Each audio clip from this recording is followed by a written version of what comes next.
बिस्मिल्लाहिर्रहमानिर्रहीम। अस्सलाम वालेकुम। Welcome back to my channel easy cooking with Azka. आज मैं आपसे बहुत ही ज़बरदस्त सी विंटर स्पेशल क्रीम की रेसिपी शेयर करूंगी। ये फुल बॉडी पर आप यूज़ कर सकते हैं। बहुत ही अमेजिंग से रिज़ल्ट्स हैं। झटपट बनकर रेडी हो जाती है और इसके अंदर कोई भी फैंसी इंग्रेडिएंट्स का यूज़ नहीं किया। घर में मौजूद 3 चीज़ों का यूज़ करते हुए इस ज़बरदस्त सी क्रीम को रेडी करेंगे। वीडियो को पूरा एंड तक देखें। अगर वीडियो पसंद आए तो वीडियो को लाइक करें, चैनल को सब्सक्राइब करें और शेयर करना मत भूलें। तो चलें इस ज़बरदस्त सी रेमेडी को बनाना स्टार्ट करते हैं। सबसे पहले जो इंग्रेडिएंट मैं यहाँ पर यूज़ कर रही हूँ वो है आलमंड यानी कि बादाम। बादाम हमारी स्किन के लिए बहुत ही ज़्यादा मुफीद है। बादाम विटामिन ई से भरपूर होते हैं। बादाम ना सिर्फ हमारी स्किन के लिए बल्कि हेयर्स के लिए भी बहुत कारआमद चीज़ है। और साथ ही साथ मैं यहाँ पर ले रही हूँ राइस यानी कि चावल। चावल की तो जितनी भी तारीफ़ की जाए कम है। ये हमारी स्किन के लिए बहुत ही अच्छे हैं। ये हमारी स्किन लाइटनिंग के लिए बहुत अच्छे हैं। अगर आपकी स्किन के ऊपर पिगमेंटेशन है तो आपकी स्किन के लिए ये बहुत ही मुफीद हैं। अगर आपकी स्किन पर पिगमेंटेशन है, हाइपर पिगमेंटेशन है, तो ऐसे में चावल आपकी स्किन के लिए बहुत ही अच्छे हैं। चावल एंटीऑक्सीडेंट, एंटी एजिंग प्रॉपर्टीज से भरपूर होते हैं। और साथ ही साथ मैं यहाँ पर ले रही हूँ एक बड़ा चाय वाला कप दूध का। अगर आपके पास छोटे चाय वाले कप हों तो आपने 1.5 कप दूध यूज़ करना है इसके अंदर। दूध हमारी स्किन के लिए बहुत ही अच्छा होता है। दूध skin lightening, skin whitening properties से भरपूर होता है। अब मैं यहाँ पर सबसे पहले लूँगी एक ग्लास बोल। इसके अंदर ऐड करूँगी चावल यानी कि राइस। 6 बड़े खाने के चम्मच मैं इसके अंदर चावल ऐड करूँगी। चावल बहुत ही मुफीद है हमारी स्किन के लिए। जापानीज़ और कोरियन स्किन वाइटनिंग के लिए राइस का ही यूज़ करते हैं। Rice powder, rice toner, rice serum, ये आजकल मार्केट में बहुत ही ज़्यादा इन है। चावल बहुत ही परफेक्ट चीज़ है। अगर आप अपनी स्किन को रिपेयर करना चाहते हैं या वाइट करना चाहते हैं तो राइस ऐसे में बहुत ही ज़्यादा इम्पोर्टेंट पार्ट है। अब मैं इसके अंदर ऐड करूँगी मिल्क यानी कि दूध। 1 बड़ा कप मैंने यहाँ पर दूध का ऐड कर दिया है इसके अंदर। इस तरह से आपने इसको ऐड करने के बाद तकरीबन आधा घंटा इसी तरह से दूध के अंदर इसको डिप करके छोड़ देना है। इसी तरह आधा घंटा आपने छोड़ देना है। इसे फ्रिज में रखने की कोई ज़रूरत नहीं है क्योंकि सर्दियां हैं तो दूध इतनी जल्दी ख़राब नहीं होता। अच्छे से इसको मिक्स करने के बाद मैं इसे साइड पे कर दूंगी। अब मैं यहाँ पर एक छोटा सा और ग्लास बोल लूँगी। उसके अंदर ऐड करूँगी 20 से 25 अदद बादाम की गिरियाँ। इस तरह से बादाम की गिरियाँ आपने 20 से 25 अदद इसमें ऐड कर देनी है।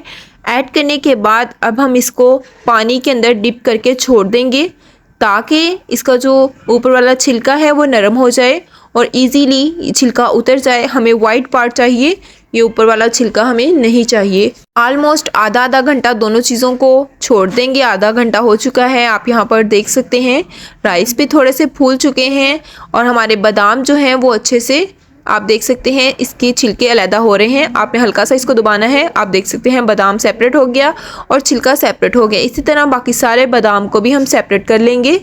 आप यहाँ पर देख सकते हैं सारे बादामों को मैंने सेपरेट कर लिया है। यहाँ पर मैं एक छोटा सा मिक्सी जार लूँगी। इसके अंदर बादामों को ऐड कर देंगे और तकरीबन 2 खाने के चम्मच के बराबर इसके अंदर पानी ऐड कर देंगे और अच्छे से इसको ब्लेंड कर लेंगे। बहुत ज़्यादा बारीक फाइन पेस्ट नहीं बनाएंगे बल्कि इसको दरदरा सा पीस लेंगे।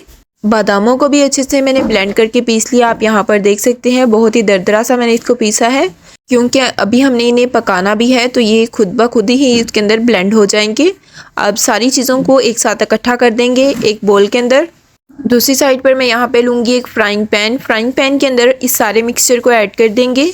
जो चावल इसके अंदर लगे हुए हैं इसके अंदर थोड़ा सा पानी डालकर बोल के अंदर अच्छे से इसको हिलाते हुए इसके अंदर ऐड कर देंगे।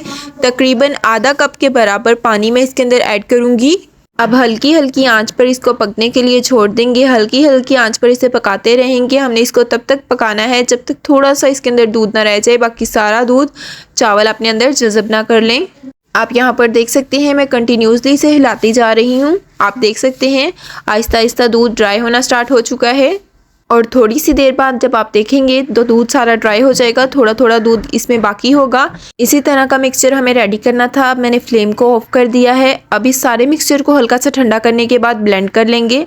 आप देख सकते हैं सारे मिक्सचर को मैंने अच्छे से ब्लेंड कर लिया है। ब्लेंड करने के बाद दोबारा फ्राइंग पैन के अंदर ऐड कर देंगे। सारा मिक्सचर ऐड करने के बाद 1/4 कप मैंने इसके अंदर ऐड किया रोज़ वाटर ऐड करने के बाद अच्छे से इसको मिक्स करेंगे।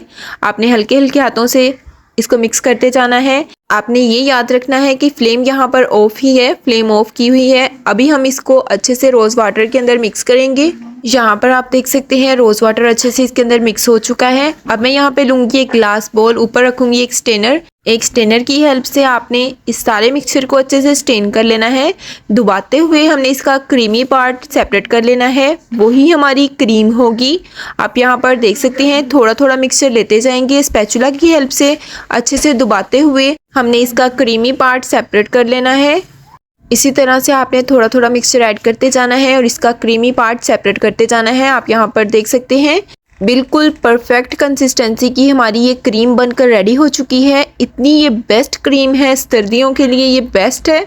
आपने लाजमी ट्राई करना है इस क्रीम को, बहुत ही अमेजिंग से इसके रिजल्ट्स मिलेंगे आपको। मैं यहाँ पर आपको चम्मच की हेल्प से भी इसकी कंसिस्टेंसी दिखाती हूँ। आप यहाँ पर देख सकते हैं बहुत ही ज़्यादा परफेक्ट क्रीमी कंसिस्टेंसी का मिक्सचर हमारा रेडी हो चुका है। हर कोई इस क्रीम को यूज़ कर सकता है, बहुत ही अमेजिंग रिजल्ट्स हैं, कोई साइड इफ़ेक्ट नहीं है। नेचुरल इंग्रेडिएंट से बनाकर रेडी की है इस क्रीम। अब आपने इस क्रीम को किसी भी जार के अंदर शिफ्ट कर देना है और इसे स्टोर करके रख लें। 15 से 20 दिन आप इसको यूज़ करें, को इतने अमेजिंग रिजल्ट्स मिलेंगे कि आप बाज़ार की महंगी महंगी क्रीमें लाना छोड़ देंगे और घर में ही इस क्रीम को बनाना पसंद करेंगे। अगर सर्दियों में आपकी स्किन ड्राई और काली हो जाती है तो आपकी स्किन के लिए बहुत ही परफेक्ट रेमेडी है, लाजमी ट्राई कीजिएगा। हर कोई इस क्रीम को यूज़ कर सकता है, आप बच्चों को भी इस क्रीम को यूज़ करा सकते हैं, इसका कोई भी साइड इफ़ेक्ट नहीं है। सर्दियों में बच्चों के हाथ बहुत ज़्यादा ब्लैक हो जाते हैं, तो मैं आज आपको एक बच्ची के ऊपर डेमो दूंगी। आप यहाँ पर देख सकते हैं बहुत ही क्रीमी सी कंसिस्टेंसी की हमारी क्रीम बनकर रेडी हो चुकी है। अब मैं यहाँ पर एक बच्ची के हाथ पर इस क्रीम को अप्लाई कर रही हूँ। आप देख सकते हैं कितना स्मूथली ये क्रीम अप्लाई हो जाती है, बहुत ही आपके हाथों को स्मूथ कर देगी, ड्राइनेस ख़त्म हो जाएगी, बहुत ही सॉफ्ट हाथ हो जाएंगे आपके। उम्मीद करती हूँ कि आपको हमारी आज की ये रेमेडी बहुत ज़्यादा पसंद आई होगी। अगर पसंद आए तो वीडियो को लाइक करें, चैनल को सब्सक्राइब करें, सब्सक्राइब के साथ का बेल आइकन दबाना मत भूलें। इससे आपको हमारी नई आने वाली रेमेडी का नोटिफिकेशन सबसे पहले मिल जाएगा। अपने फ्रेंड्स, अपनी फैमिली के साथ इस मज़ेदार सी रेमेडी को लाजमन शेयर करें। इसी के साथ दें इजाज़त, अपना बहुत ज़्यादा ख्याल रखें, दुआओं में याद रखें। अल्लाह हाफिज़।